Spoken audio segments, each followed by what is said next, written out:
한국의 변화 없이는 주한미군의 존재 이유도 없다.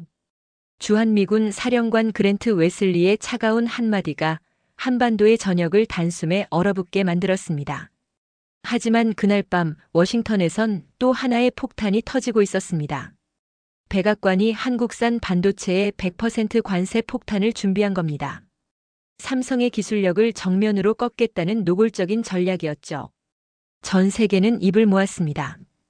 이번엔 한국이 무릎 꿇을 수밖에 없다. 그러나 그 순간 삼성은 전혀 다른 선택을 합니다. 굴복이 아니라 정면 돌파.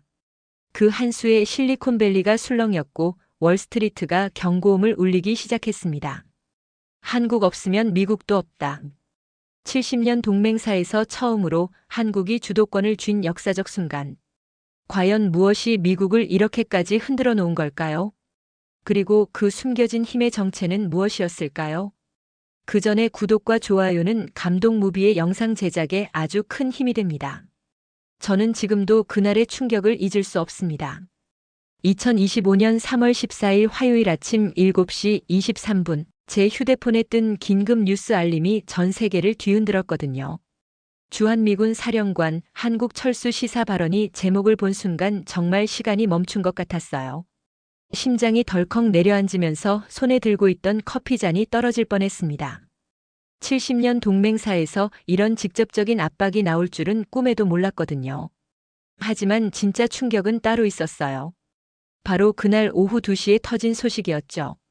백악관 한국 반도체의 100% 관세 부과 검토 전은 그 순간 온몸이 마비된 느낌이었습니다. 이게 대체 무슨 일이었을까요? 70년 혈맹국에게 갑자기 이런 경제적 핵폭탄을 던진 이유가 뭐였을까요? 제 머릿속에는 온갖 추측들이 소용돌이쳤어요. 한국이 뭘 잘못했다는 걸까? 아니면 미국이 정말로 우리를 버리려는 걸까? 그런데 여러분, 이 이야기의 결말을 아신다면 정말 깜짝 놀라실 겁니다. 미국이 한국을 압박하려다가 오히려 무릎을 꿇게 된 진짜 이유. 그리고 한국이 어떻게 세계 최강국을 완전히 굴복시켰는지. 더 놀라운 건 이 모든 일이 단 6개월 만에 일어났다는 거예요. 6개월 만에 한미 관계의 패러다임이 완전히 뒤바뀐 겁니다. 지금부터 제가 직접 목격한 그 믿기 힘든 반전의 현장을 여러분께 들려드리겠습니다. 그날 아침은 평범하게 시작됐습니다. 저는 여느 때처럼 아침 7시에 기상해서 뉴스를 확인하며 커피를 마시고 있었어요. 서울 강남에 있는 제 아파트 거실에서 KBS 뉴스를 보고 있었는데 갑자기 제 휴대폰이 미친 듯이 울리기 시작했습니다. 긴급 뉴스 알림이었죠. 제목만 봐도 심상치 않았어요. 주한미군 사령관 충격 발언. 저는 급히 TV 채널을 돌렸습니다. 모든 방송사가 긴급 뉴스를 내보내고 있었어요. 주한미군 사령관 그랜트 웨슬리가 평택 미군 기지에서 긴급 기자회견을 열고 있었습니다. 그의 표정부터가 심상치 않았어요. 평소와는 완전히 다른 차가운 눈빛이었습니다.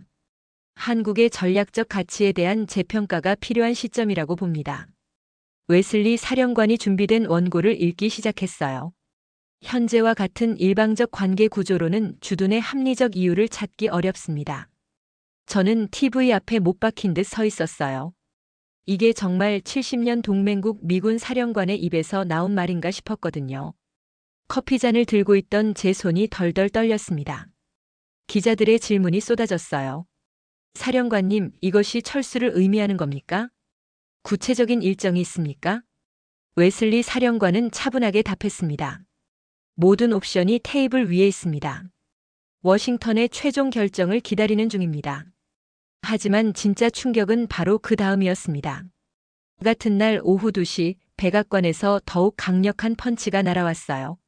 제이크 설리번 국가안보보좌관이 직접 나선 브리핑이었습니다. 한국산 반도체에 대한 100% 관세 부과를 적극 검토하고 있습니다. 그의 목소리는 냉정했어요. 미국의 반도체 안보를 위한 불가피한 조치입니다. 백악관 대변인의 이 한마디가 전 세계 주식시장을 패닉 상태로 몰아넣었습니다. 서진일렉 주가는 개장 직후부터 폭락하기 시작해서 하루 만에 15% 떨어졌어요. 현안전자도 12%, LJ케미칼도 18% 폭락했습니다. 저는 그때 온몸이 오싹해지는 걸 느꼈습니다. 이건 단순한 압박이 아니라는 걸 직감했거든요. CNN이 그날 밤 10시에 긴급 분석 프로그램을 방송했는데 거기서 나온 말이 정말 소름 끼쳤어요. 앤더슨 쿠퍼가 진행하는 프로그램이었습니다.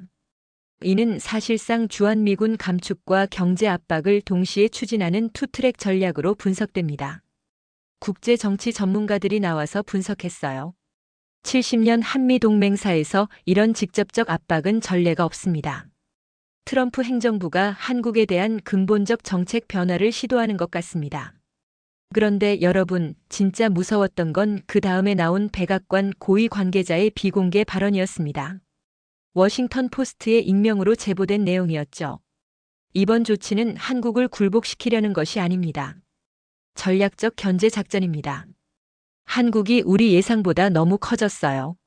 저는 그 기사를 읽으며 온몸에 전율이 흘렀습니다.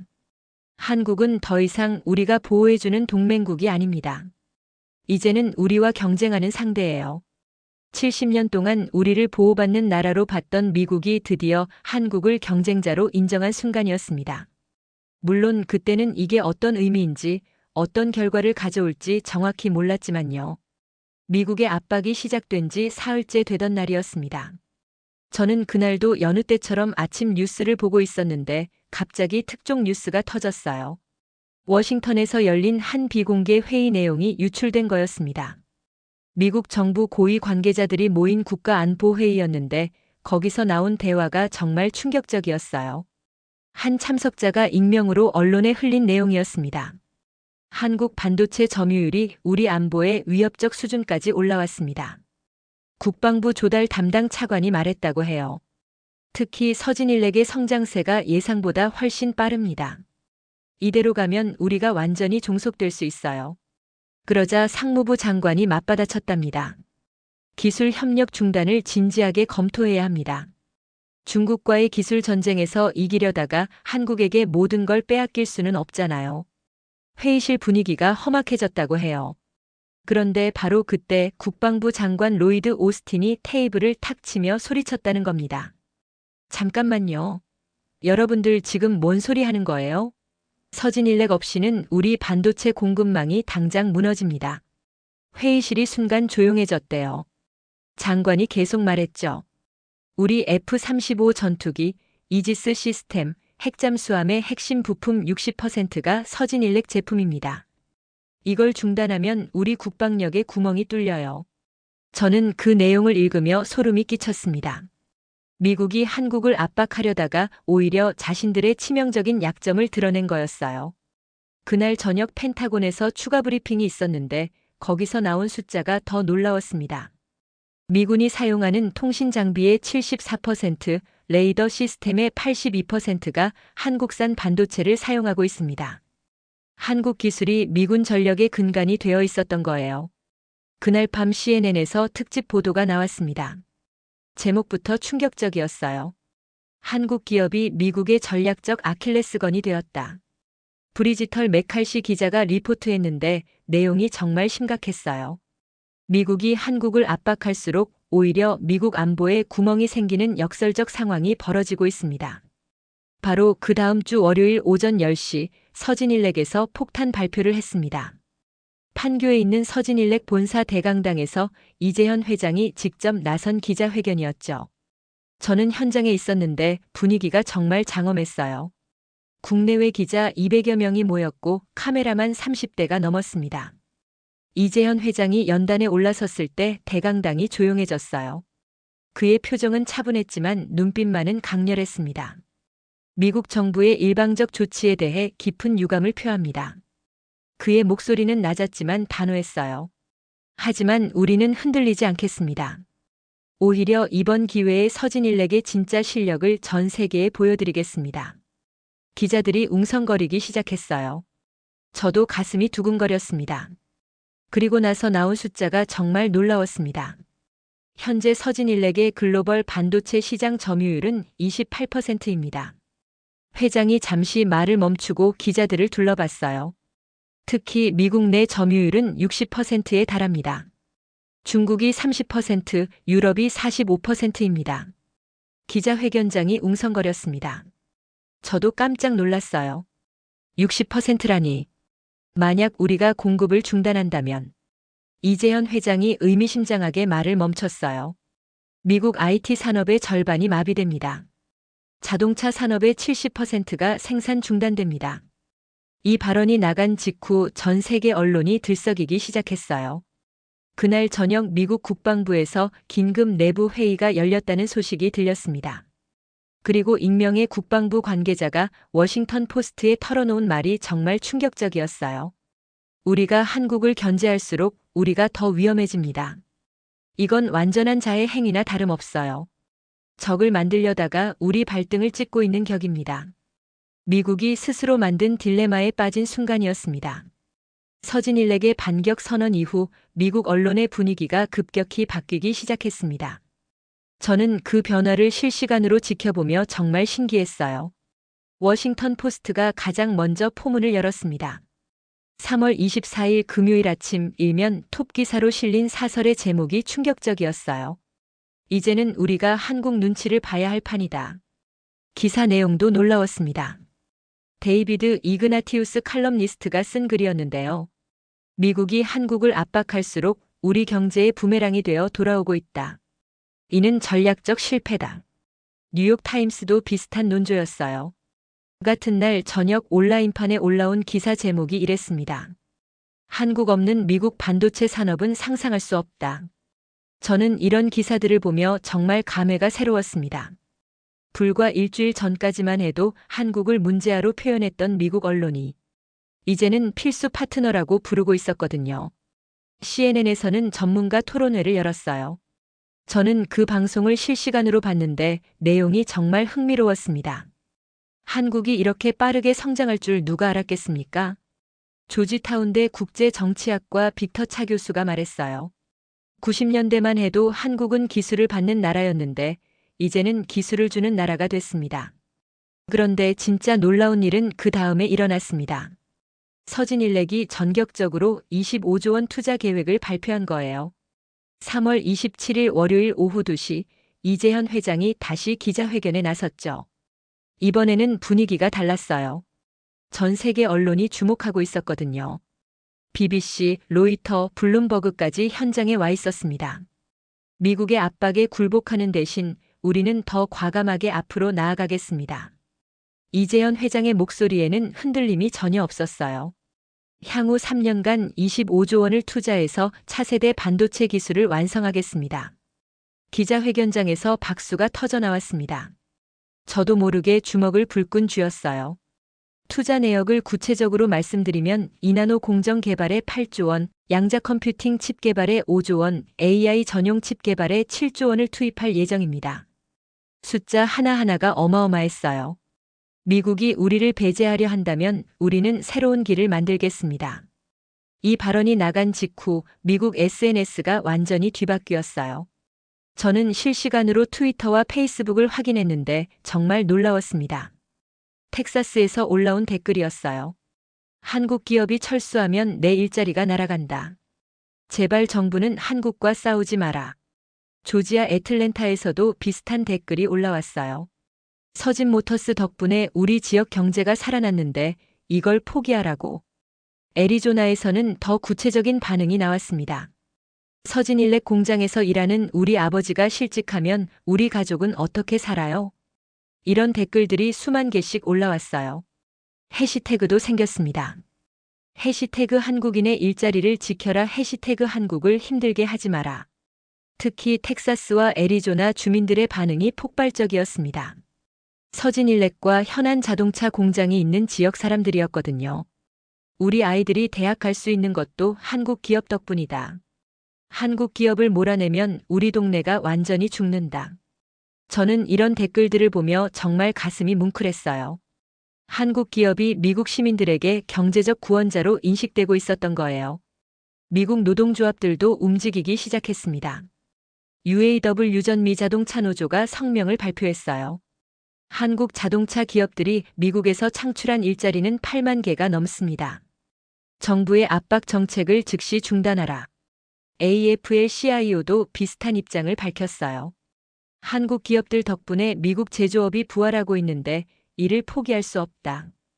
그날 밤 백악관에서 긴급 회의가 열렸다는 소식이 들렸습니다. 트럼프 대통령이 직접 참석했다고 했어요. 회의 내용은 공개되지 않았지만 익명의 참석자가 언론에 흘린 말이 있었습니다. 대통령이 매우 당황했습니다. 한국을 압박하려다가 오히려 우리가 곤란해진 상황을 이해하기 어려워했어요. 또 다른 참석자는 이렇게 말했습니다. 이제야 깨달았습니다. 한국을 적으로 만들면 우리가 더 손해라는 걸요. 미국이 스스로 판 함정에 빠진 순간이었습니다. 미국의 압박이 계속되던 그때 예상치 못한 곳에서 폭탄 증언이 터져나왔습니다. 바로 전직 미군 고위 장교의 입에서였어요. 4월 2일 화요일이었습니다. 조너선 밀러 예비역 준장이 CNN과의 독점 인터뷰에서 털어놓은 이야기는 정말 충격적이었어요. 저는 그날 밤 11시 CNN 앤더슨 쿠퍼 프로그램을 보고 있었는데 밀러 장군이 나와서 하는 말에 깜짝 놀랐습니다. 밀러 장군은 5년간 주한미군 부사령관을 지낸 인물이었죠. 그가 처음으로 입을 연 거였어요. 한국 근무는 제25년 군 생활 중 가장 행복한 시간이었습니다. 그의 목소리에는 진심이 묻어났어요. 솔직히 말하면 완전한 천국이었습니다. 다른 해외 기지와는 차원이 달랐어요. 앤더슨 쿠퍼가 구체적으로 물어봤어요. 어떤 점이 그렇게 좋았습니까? 한국 정부가 우리를 얼마나 잘 대해줬는지 아십니까? 밀러 장군이 눈을 빛내며 말했어요. 숙식은 기본이고 자녀 교육, 의료 서비스, 문화생활까지 모든 게 완벽했습니다. 심지어 가족 여행까지 지원해줬어요. 이라크나 아프가니스탄과는 비교할 수 없을 정도였습니다. 독일 기지보다도 훨씬 좋았어요. 밀러 장군의 증언이 나간 후 언론에서 주한미군 관련 자료들을 파헤치기 시작했어요. 그리고 나온 숫자들이 정말 놀라웠습니다. 국정감사 자료를 확인해 보니 한국이 주한미군 주둔 비용의 92%를 부담하고 있었던 거예요. 연간 12억 7천만 달러가 넘는 돈이었습니다. 더 구체적인 내용들이 공개됐어요. 용산 기지 내 미군 자녀들을 위한 서울국제학교 운영비 연간 3억 원, 미군 가족 의료비 지원 연간 150억 원, 미군 기지 내 골프장 운영비까지 한국이 부담하고 있었습니다. 심지어 미군 가족들이 한국 여행을 할 때 가이드 비용까지 한국 정부가 지원하고 있었다는 사실이 드러났어요. 그리고 가장 놀라운 건 기지 만족도 조사 결과였어요. 해외 주둔 미군 기지 중 한국이 압도적인 1위였습니다. 만족도가 85%나 됐어요. 2위인 독일이 62%, 3위인 일본이 58%였으니까 한국이 얼마나 압도적이었는지 알 수 있었죠. 4위는 영국 57%, 5위가 이탈리아 51%였습니다. 밀러 장군이 인터뷰에서 더 구체적인 이야기를 했어요. 제 아들이 서울국제학교를 다녔는데 교육 수준이 미국 명문 사립학교보다 높았습니다. 병원도 최고 수준이었어요.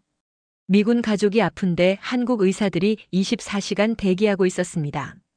기지 내 시설도 놀라웠어요. 수영장, 체육관, 도서관, 영화관까지 있었는데 모든 운영비를 한국이 댔어요. 앤더슨 쿠퍼가 핵심을 찔렀습니다. 그럼 사실상 한국이 미군에게 특혜를 준 것 아닙니까? 밀러 장군이 고개를 끄덕였어요. 그렇습니다. 한국은 우리에게 숙식만 제공한 게 아닙니다. 정말 꿈의 근무지를 만들어줬어요. 그는 잠시 말을 멈췄다가 이렇게 덧붙였습니다. 지금 생각해보니 우리가 한국을 지켜준 게 아니라 한국이 우리를 극진히 대접해준 거였습니다. 이 발언이 나간 후 미국 내 여론이 급변하기 시작했습니다. 폭스뉴스에 올라온 댓글이었어요. 그동안 우리가 한국에 얼마나 빚을 졌는지 몰랐다. MSNBC에서도 비슷한 반응이 나왔습니다. 한국 정부가 우리 군인들을 정말 가족처럼 대해줬구나. 페이스북에는 주한미군 출신들의 증언이 쏟아졌어요. 한국에서 3년 근무했는데 정말 행복했다. 아직도 그리워한다. 한국만큼 미군을 잘 대해준 나라는 없었다.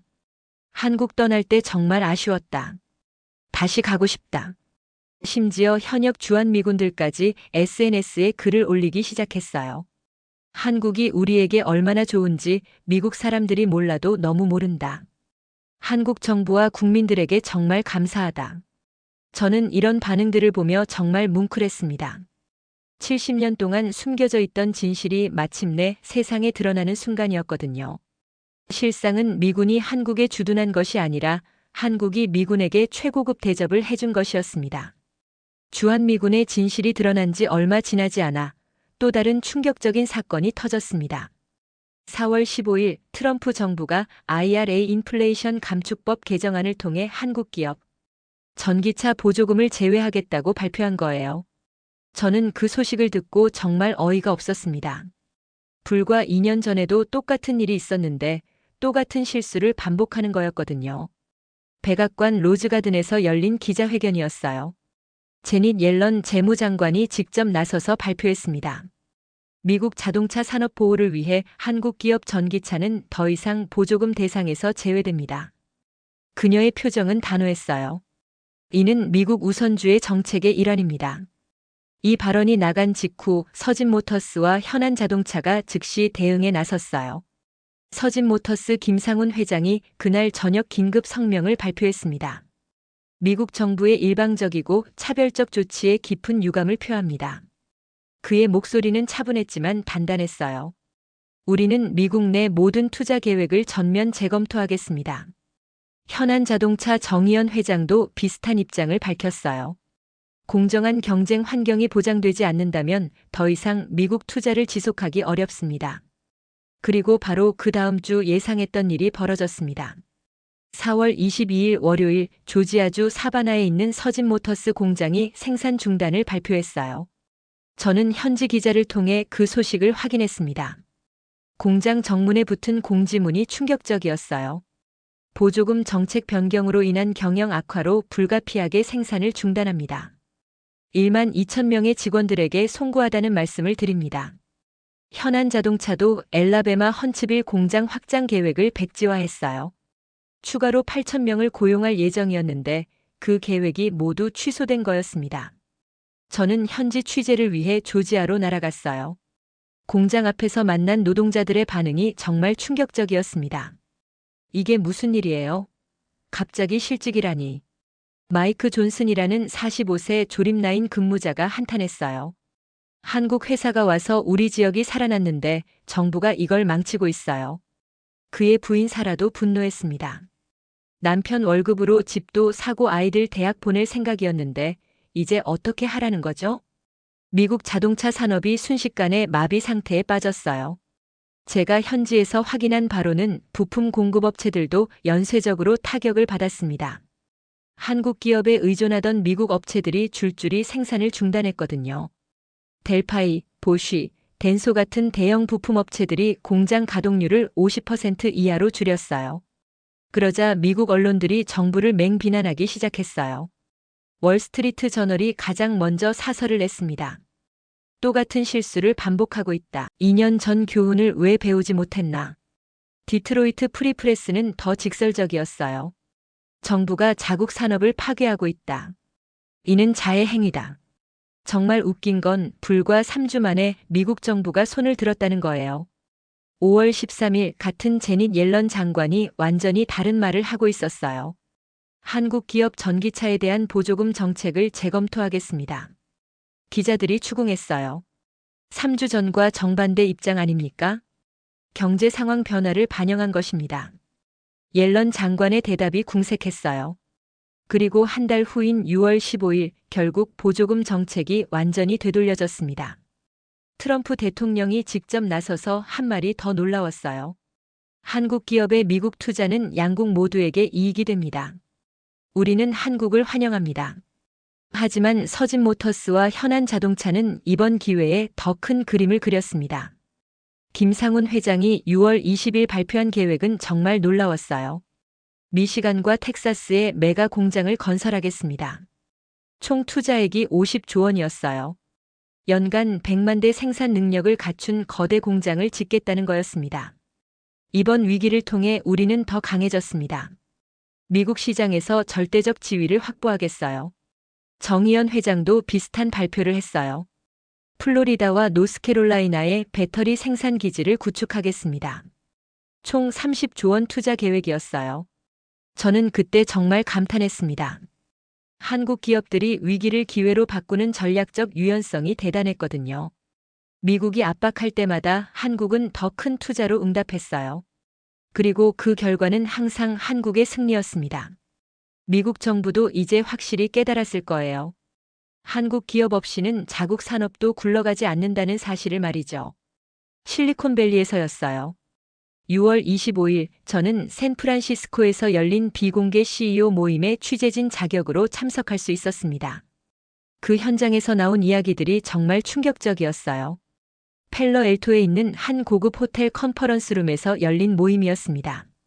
빅테크 CEO들이 모두 참석했어요. 애플의 팀 쿡이 가장 먼저 입을 열었습니다. 정부가 우리를 파산시키려는 것 같습니다. 그의 목소리에는 절박함이 묻어났어요. 서진일렉과의 기술 협력을 끊으면 우리 생산 라인이 당장 멈춥니다.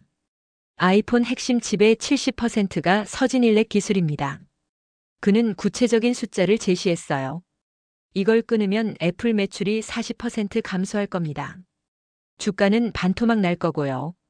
구글의 순다 피차이도 같은 입장이었습니다. 우리 AI 칩도 마찬가지입니다. 서진일렉의 3나노 기술 없이는 구글 클라우드가 운영될 수 없어요. 경쟁사들이 우리를 추월할 겁니다. 중국 기업들에게 시장을 내줄 수도 있어요. 마이크로소프트 CEO 사티아 나델라가 더 직설적으로 말했어요. 이건 경제 전쟁이 아니라 경제 자살입니다. 메타의 마크 저커버그도 비슷한 우려를 표했어요. 메타버스 구현을 위한 VR 칩도 서진일렉 의존도가 85%입니다. 엔비디아 CEO 젠슨 황이 가장 강력하게 발언했어요. 우리 GPU 생산에 서진일렉 기술이 필수입니다. 이걸 끊으면 AI 혁명에서 미국이 뒤처집니다. 그들이 공동으로 백악관에 보낸 서한 내용이 다음 날 언론에 공개됐는데 정말 강력했습니다. 정부의 대한국 정책이 미국 기술 산업을 파괴하고 있습니다. 이는 국가적 재앙입니다. 즉시 정책 변경을 요구합니다. 그렇지 않으면 실리콘밸리 전체가 무너질 것입니다. 실리콘밸리가 정부에 공개적으로 반기를 든 건 역사상 처음이었어요. 그런데 놀라운 건 여기서 끝이 아니었습니다. 미국 노동계도 움직이기 시작했어요. 7월 3일 AFL-CIO 미국 노총과 워싱턴에서 대규모 기자회견을 열었습니다. 리즈 슐러 위원장이 직접 나섰어요. 한국 기업들이 미국에서 창출한 일자리는 직접 고용만 150만 개입니다. 그녀가 제시한 숫자가 더 놀라웠어요. 간접 고용까지 포함하면 300만 개가 넘습니다. 이는 미국 전체 제조업 일자리의 15%에 해당해요. UAW 전미 자동차 노조 위원장 숀 페인도 함께 나섰습니다. 정부가 한국을 압박할수록 우리 조합원들이 피해를 봅니다. 이건 노동자에 대한 배신이에요. 텍사스, 조지아, 엘라베마, 미시간, 오하이오 등 한국 기업 공장이 있는 주정부들도 연합해서 백악관에 항의문을 제출했어요. 텍사스 주지사 그렉 에벗이 7월 10일 기자회견에서 한 말이 인상적이었습니다.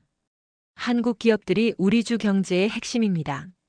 텍사스 제조업의 25%가 한국 기업 관련이에요. 정부는 즉시 압박을 중단해야 합니다. 그렇지 않으면 텍사스가 큰 피해를 볼 겁니다. 조지아 주지사 브라이언 캠프도 비슷한 입장을 밝혔어요. 서진모터스 덕분에 우리 주 실업률이 역대 최저 3.2%를 기록했습니다. 한국 기업이 떠나면 실업률이 2배로 뛸 겁니다. 이런 상황에서 월가의 분석 보고서가 나왔는데 그 내용이 정말 충격적이었어요. 7월 15일 골드만삭스가 발표한 보고서였습니다. 한국과의 경제 단절 시 미국 GDP가 연간 700억 달러 감소할 것으로 예상됩니다. 이는 미국 경제 성장률을 0.3%포인트 끌어내리는 수준입니다. JP모건의 보고서는 더 구체적이었어요. 한국 기업들의 미국 투자 총액이 3천억 달러에 달합니다. 이들이 철수하면 미국 금융시장에 2008년 금융위기 이후 최대 충격이 될 것입니다. 모건 스탠리는 산업별 분석을 했어요.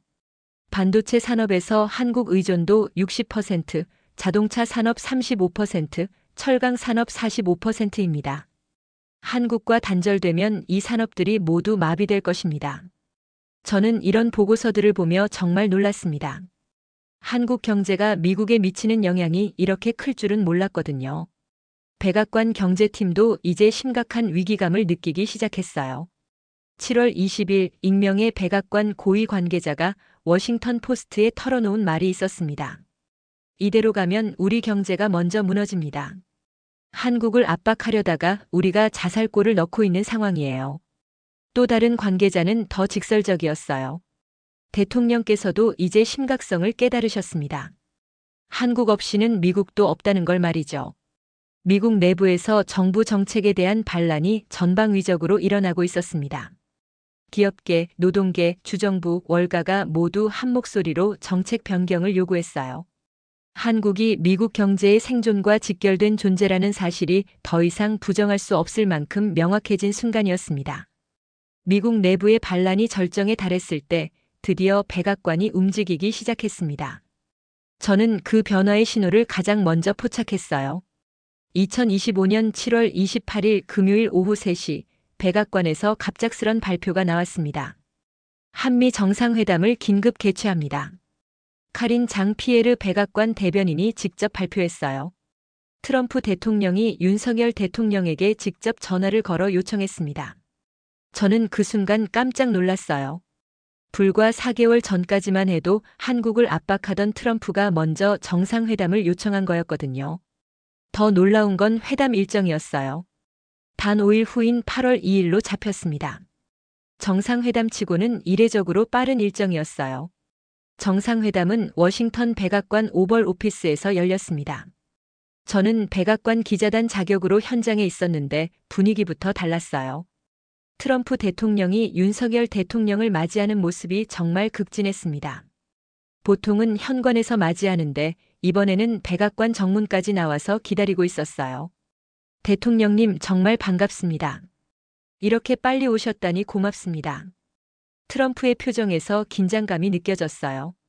회담 시간도 예상보다 길었습니다. 원래는 1시간 예정이었는데 3시간 넘게 진행됐어요. 회담이 끝난 후 공동 기자회견에서 나온 발언들이 정말 놀라웠습니다. 트럼프 대통령이 먼저 입을 열었어요. 한국은 미국의 가장 중요한 전략적 파트너입니다. 그의 어조가 완전히 바뀌어 있었어요. 불과 몇 달 전까지만 해도 압박 일변도였는데 이제는 완전히 다른 사람 같았습니다. 앞으로 한미 관계는 전략적 대등 동맹으로 발전시켜 나가겠습니다. 전략적 대등 동맹이라는 표현이 핵심이었어요. 상하 관계가 아닌 수평 관계를 완전히 인정한 거였죠. 한국은 우리에게 없어서는 안 될 파트너입니다. 이를 다시 한번 확인하는 계기가 됐습니다. 윤석열 대통령의 답변도 품격 있었습니다. 한국은 항상 미국과 함께 미래를 만들어가고 싶었습니다. 하지만 진짜 놀라운 발표는 그 다음에 나왔어요. 국방부 장관 로이드 오스틴이 직접 발표한 내용이었습니다. 미국 군수업체들이 한국 방산 기술 도입을 적극 추진하겠습니다. 기자회견장이 웅성거렸어요. K9 자주포의 자동 장전 시스템과 KF-21 전투기의 AESA 레이더 기술 협력을 본격 검토하고 있습니다. 저는 그 순간 정말 감격스러웠어요. 과거에는 미국이 한국에 무기를 판매하는 일방적 관계였는데 이제는 한국 기술을 미국이 수입하겠다는 거였거든요. 록히드 마틴 CEO 짐 타이클렛이 회견장에 나와서 한 말도 충격적이었어요. 한국의 방산 기술이 우리보다 앞선 분야가 정말 많습니다. 우리가 배워야 할 때입니다. 그는 구체적인 예를 들었어요. K9 자주포의 분당 8발 자동 장전 시스템은 세계 최고 수준입니다. 우리 M109 팰러딘으로는 불가능한 속도예요. KF-21의 다기능 AESA 레이더도 F-35보다 탐지 능력이 우수한 부분이 있습니다. 보잉의 데이브 카룬 CEO도 비슷한 발언을 했습니다. 한국 항공우주산업과의 기술 협력을 통해 우리도 한 단계 더 발전할 수 있을 것입니다. 특히 KAI의 복합 소재 기술은 정말 인상적입니다. 이런 발언들을 들으며 저는 정말 가슴이 뭉클했어요. 한국이 더 이상 기술을 받는 나라가 아니라 기술을 주는 나라가 된 거였거든요. MIT의 존 헨네시 교수가 그날 저녁 CNN 인터뷰에서 한 말이 모든 걸 정리해줬어요. 이제는 미국이 한국에서 배워야 할 때입니다. 그는 구체적인 근거를 제시했어요. 반도체에서는 서진일렉이 세계 1위, 조선에서는 현안중공업이 1위, 철강에서는 포스코가 세계 최고 기술력을 보유하고 있습니다. 배터리 기술도 LG에너지솔루션이 테슬라보다 앞서 있고 방산 기술도 여러 분야에서 한국이 우위에 있어요. 미국이 글로벌 리더십을 유지하려면 한국과 협력하는 수밖에 없습니다. 그날 밤 백악관에서 국빈 만찬이 열렸는데 분위기가 정말 화기애애했어요. 저는 기자단 만찬에 참석했는데 미국 정부 관계자들이 모두 한국에 대해 극찬을 했어요. 토니 블링컨 국무장관이 한 말이 인상적이었습니다. 한국은 이제 우리의 멘토입니다. 기술 혁신과 경제 성장에서 배울 점이 너무 많아요. 한미 관계가 드디어 진정한 호혜적 동맹으로 재설정되는 역사적 순간이었습니다. 그동안 70년간 지속됐던 수직적 관계가 마침내 완전한 수평적 파트너십으로 바뀐 거였어요. 한미 정상회담 이후 모든 것이 급격히 바뀌기 시작했습니다. 저는 그 변화의 속도에 정말 놀랐어요. 가장 먼저 백악관에서 공식 발표가 나왔습니다. 한국은 미국의 공동 운명체입니다. 트럼프 대통령이 직접 한 말이었어요. 전략적 파트너를 넘어서 운명 공동체라고 표현한 거였죠. 한국 없는 미국의 미래는 상상할 수 없습니다. 이런 발언이 미국 대통령의 입에서 나올 줄은 정말 몰랐어요. 그리고 바로 그 다음 주 구체적인 숫자들이 발표됐습니다. 한국 기업들의 미국 내 투자 총액이 500억 달러를 돌파했습니다. 상무부 장관이 발표한 수치였어요. 이로 인한 고용 효과는 15만 명에 달합니다. 더 놀라운 건 지역별 분포였어요. 텍사스 3만 명, 조지아 2만 5천 명, 엘라베마 2만 명, 미시간 1만 8천 명. 한국 기업들이 미국 전역에 고용을 창출하고 있었던 거예요. 하지만 진짜 게임 체인저는 서진일렉의 차세대 반도체 기술이었습니다. 이재현 회장이 깜짝 발표를 했어요. 3나노 반도체 양산에 성공했습니다. 이 기술은 세계에서 서진일렉만 보유한 독점 기술이었어요. 이 기술을 미국과 공유하겠습니다. 그의 이 한마디가 미국 정계를 완전히 뒤흔들었습니다. 국방부에서 즉시 성명을 발표했어요. 서진일렉의 3나노 기술은 미국 안보 자산입니다. 이 기술을 통해 우리 군사력이 한 단계 업그레이드 될 것입니다. CIA도 비슷한 입장을 밝혔어요. 한국의 반도체 기술이 미국 정보 능력의 핵심이 되었습니다. 저는 이런 발표들을 들으며 정말 감회가 새로웠어요. 한국 기술이 미국 안보의 심장선이 된 거였거든요. 그날 저녁 워싱턴 포스트가 특집 기사를 냈어요. 한국, 더 이상 동맹국이 아닌 글로벌 파트너. 기사 내용이 정말 인상적이었습니다. 한국은 단순히 도움을 받는 나라에서 세계를 움직이는 나라로 변모했다. 이제 미국이 한국의 선택을 기다리는 시대가 되었다. 뉴욕타임스도 비슷한 논조였어요. 한국의 방법이 새로운 글로벌 스탠다드가 되고 있다. 한국의 기술과 전략이 세계 질서를 재편하고 있다. 이런 기사들을 보며 저는 정말 자랑스러웠습니다. 한국이 위기를 기회로 바꿔 진정한 글로벌 강국으로 우뚝 선 거였어요. 경제만이 아니었습니다. 문화, 기술, 외교까지 모든 분야에서 한국의 영향력이 커지고 있었어요. BTS, 블랙핑크로 시작된 K-팝이 이제는 K-기술, K-디펜스까지 확장됐습니다. 코리언 프리미엄이라는 말까지 생겨났어요. 한국 제품이라는 것 자체가 프리미엄 브랜드가 된 거였죠. 저는 그때 깨달았습니다. 이번 위기를 통해 한국이 정말로 선진국이 됐다는 걸요. 더 이상 누군가에게 도움을 받는 나라가 아니라 세계가 우리 도움을 필요로 하는 나라가 된 거였습니다. 여러분, 지금까지 제가 직접 목격한 놀라운 이야기를 들려드렸습니다. 트럼프 정부의 강경한 압박은 오히려 한국의 진짜 실력을 세계에 알리는 계기가 됐어요. 위기가 기회가 된 순간이었죠. 한국은 더 이상 단순한 동맹국이 아닙니다. 글로벌 기술 질서와 경제 질서를 함께 설계하는 전략적 파트너가 됐어요. 세계가 없으면 안 되는 미래 국가로 자리매김한 거죠. 70년간 이어온 수직적 관계에서 벗어나 진정한 수평적 동맹을 만들어냈습니다. 이제는 미국이 한국의 선택을 기다리는 시대가 됐어요. 서진일렉, 현안자동차, 서진모터스. 이들 한국 기업들이 보여준 건 단순한 기업 경영이 아니었습니다. 국가 품격을 높이는 외교였어요. K-파프에서 시작된 한류가 이제는 K-기술, K-디펜스로 확장되며 새로운 글로벌 스탠다드를 만들고 있습니다. 위기를 딛고 올라선 한국, 그 실력은 압박을 뚫고 스스로 증명했어요. 이제 한국은 세계가 주목하는 나라, 세계가 배우고 싶어하는 나라가 됐습니다. 여러분도 이런 대한민국의 모습이 자랑스럽지 않으신가요? 오늘 이야기가 재미있으셨다면 구독과 좋아요 부탁드려요. 그리고 댓글로 여러분의 생각도 들려주세요. 내일도 또 흥미진진한 이야기로 찾아뵙겠습니다. 시청해주셔서 감사합니다. 이상 감동무비였습니다.